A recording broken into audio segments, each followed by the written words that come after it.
Hello everyone, welcome to this video. A lot of Dark Souls 2 players struggle with the gutter, so I thought I'd make a video on how to clear this area. A very easy way that I found, that I always do when I play with my characters. A few things that I'd like to mention before we get started. I will be using a torch the entire way and lighting my way through the gutter. I'll have the Dragon Lake armor, which you find in the Forest of Fallen Giants, because it's very good poise-wise. You don't always want to roll here. Sometimes it's better to actually tank a hit than risk rolling off an edge. Here's my ring setup. I think these rings are pretty solid, all in all. And yeah, we'll see how this goes. Basically, the way I like to do this, I like to divide the gutter into 3 different sections.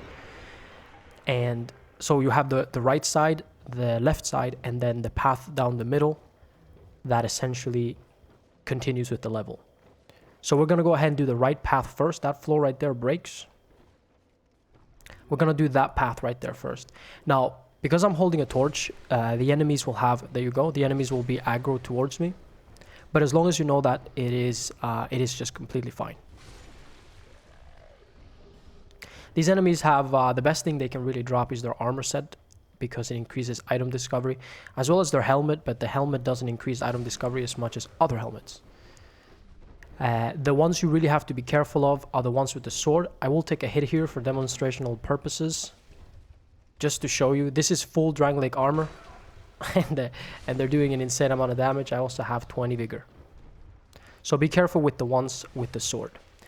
Let's go back a little bit and recap. So basically, there is the bonfire. I lit that sconce, that one there, and then now I'm going across this bridge and to the right.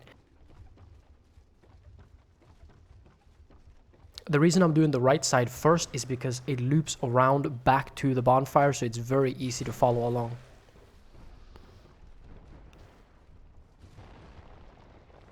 That statue almost never spits at you if you just continue walking straight.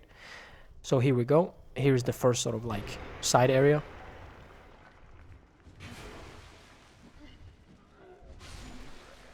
I will walk most of the time. I will barely ever run, because yeah, it can complicate things if you do too much in this area. As far as the weapon that I'm using, I recommend something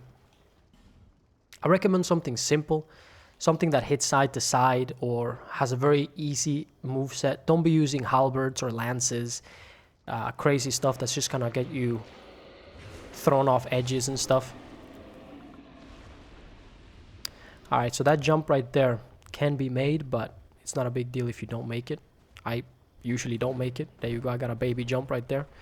At the bottom of this tower and at the top of this tower, there is a sconce you need to light.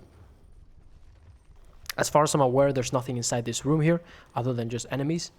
I usually only kill them if I want their armor set, their prisoner's tatters. Because again, item discovery. Only chess piece in the game that does that. So I lit the one at the bottom, the one at the top. And now, before I jump across here, as soon as I get within like range of opening that chest, an invasion will trigger. So just keep that in mind. It's gonna be Melinda the Butcher. I believe she spawns up there in that little tower. There is a mimic with an armor set, but I'll get that mimic. It's down there basically. I'll get that mimic in a second. That's why I wanted to make the jump, by the way, because then I wouldn't have to do a little bit of backtracking.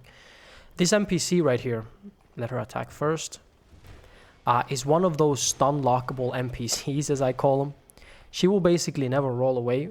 If you manage to stun her, you will stun her permanently until your stamina is completely depleted.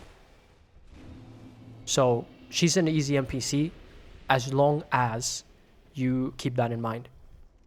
Let's try this jump again. By the way, this isn't... Oh, come on, really? Oh, I just made it. You can jump from up there as well, where the chest is. This is a mimic, by the way, so be careful. I picked this Lloyd's Talisman here in Hates Tower Flame. Very early on, actually. There we go, that was the dark armor and the winged spear. Now we basically just make our way back to the bonfire and then go ahead and do the left path.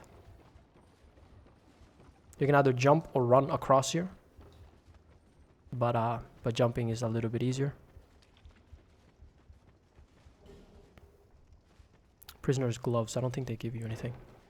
Next to this scones, there is an invisible hollow. I believe that's probably what the message says as well. Really happy that this game is now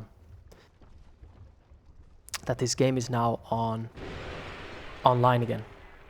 You know, I'm not gonna go ahead and rest. I haven't really used that much stuff, but you can go ahead and rest. You may have to refight a few enemies if you do though. So I'm gonna fall down here on purpose, kill these two enemies, because I do believe that it's easier to jump across from below than to do it from above. So that's where we're going next. This is left sort of the bonfire. This circle of sconces was not here in normal Dark Souls 2. They added it in Skull of the First Sin, which is probably like a hint from the developers as to the fact that something happens if you light all the sconces. The reason I am lighting all the torches is because you do get a very, very good armor set if you do. There's actually 3 armor sets down here in the gutter that can help you in your build, or can help your character in general, because they're pretty unique, or pretty good, not unique. Let's see. This door contains Havel's armors. Those statues spit at me, so I'm not gonna go there. We also don't have the key just yet. Oh, that guy dropped something. They can drop a whole bunch of throwing knives. If you get lucky, they can give you a lot of throwing knives. Poison throwing knives, as a matter of fact. Down here, there's absolutely nothing other than a New Game Plus. Then there is something. And when I come in here with all these corrosive urns, I'm quickly going to light the sconce and move away before the dog gets all upset. However, I have already triggered an enemy, a little guy. You can see him coming down there. And there's 2 up here. Ideally, a weapon that the one-shots can be pretty decent. This thing is +6. I think the axes are very good to use. They have good damage and good movesets. I'm not sure if a longsword +6 would be able to one-shot, because it just doesn't do as much damage. Maybe if it was +8 or something. I don't have enough chunks to upgrade stuff higher. That should be all of them. Again, always keep in mind of the fact that you are more... The enemies will aggro more towards you because you're using a torch. But that's fine as long as you know about it. A lot of good items here. Let's see, no one's coming up behind me. Perfect. Whoops. That's why I don't sprint, you see that? I rolled accidentally instead of sprinting. This jump right here can be made, but it's a bit risky. So that's why I do the right path first and then loop around, do the left path, and this is sort of the middle path. Some guy's gonna come across the bridge. Here after you cross this bridge, things can get a little bit complicated. But just keep in mind where you came from. The direction of where you came from, essentially. And also keep in mind that already I've aggroed a few enemies. Sometimes they come after you, other times they just struggle with their path findings. But be aware that they can come at you at any time. You see one coming at me right there.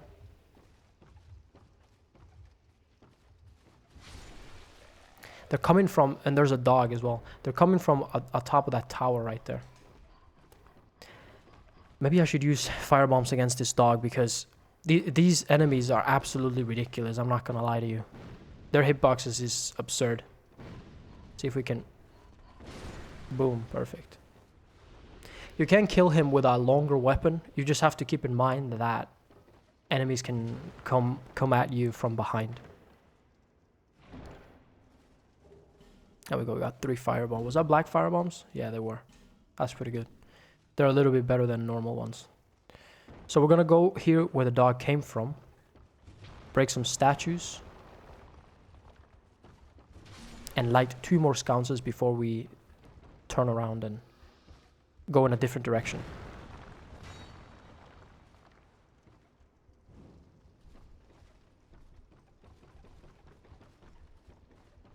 It's actually pretty good to be lighting all the sconces along the way, because you see where you've been. This over here is the quote-unquote right path. the right side, where we fought the Mimic and the Invader. So I'm gonna light this, but I'm not gonna go across the second bridge, right? Not gonna go across there just yet. That's the way to continue. These enemies, okay, I hear them dropping now. These enemies, yeah, they get stuck somehow, but yeah, they're coming from up there. Ideally, I like to kill them before I continue. Otherwise, these enemies will come up behind me. And I'm soon here gonna climb a really tall ladder. Look at him, look at him, look at him, look at him. I didn't even see him. Using a headset in this area can be beneficial if you want to hear the enemies coming at you. Do some Call of Duty sit rapping. Are we good? Perfect. Let's see. So I'm gonna drop down here. Whee. And before I drop again, just go back around the corner and get some goodies.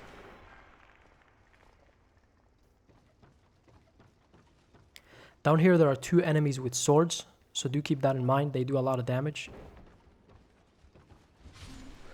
Please don't drop off. Damn it, Greg. Okay, so here's the first armor set, the Tattered Cloth armor. It's very good against poison,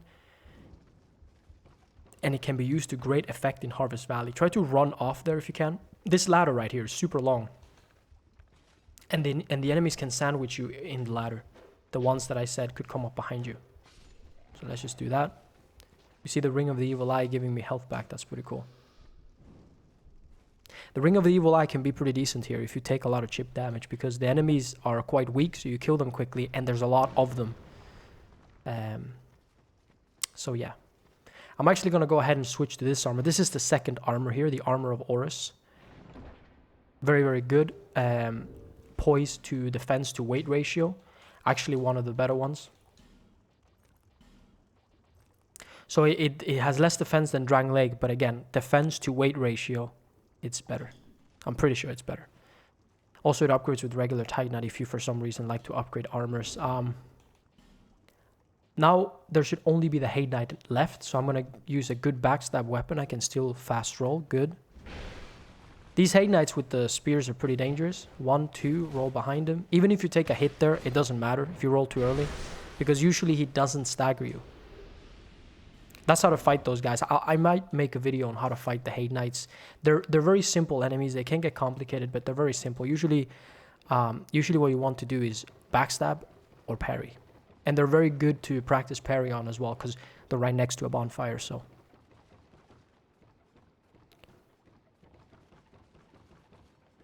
Here's the long ladder.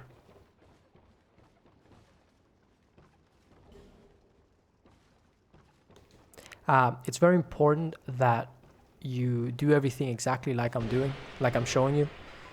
That's why I'm trying to take it easy, because if you don't, there's a high likelihood that you might forget a sconce, and that's really annoying.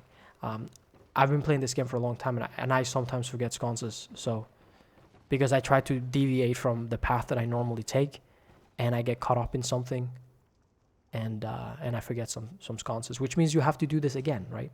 Do the whole bloody area again to figure out the one you forgot. There is a zip line. So we did the right path with the Mimic. We did the left path with the circle of sconces below. Then we ended up here, walked across the bridge, and did, quote unquote, the Hate Knight, where the Hate Knight is. Now we're going across the big bridge. Look at this. So the reason a lot of people struggle with the gutter is because obviously, you have enemies coming at you from all directions. I'm actually going to get throwing knives ready here. But if you know what you're doing, I do believe that this is one of the simplest areas in the game, because you don't need to sprint. It's quite short. You get a lot of good items here. Oh wow, this guy took a lot more hits than I expected. The floor breaks right there, and it breaks right there. But it doesn't break here unless you hit it or it explodes with an enemy.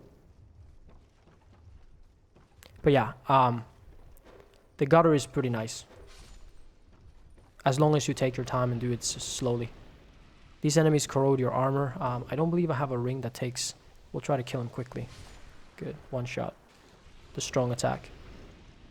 There are 4 sconces here. This is one of the ones that I often forget. the final one over here. Because I get caught up with those enemies, like I mentioned before. Can I get you from up here? Oh. No, he moved.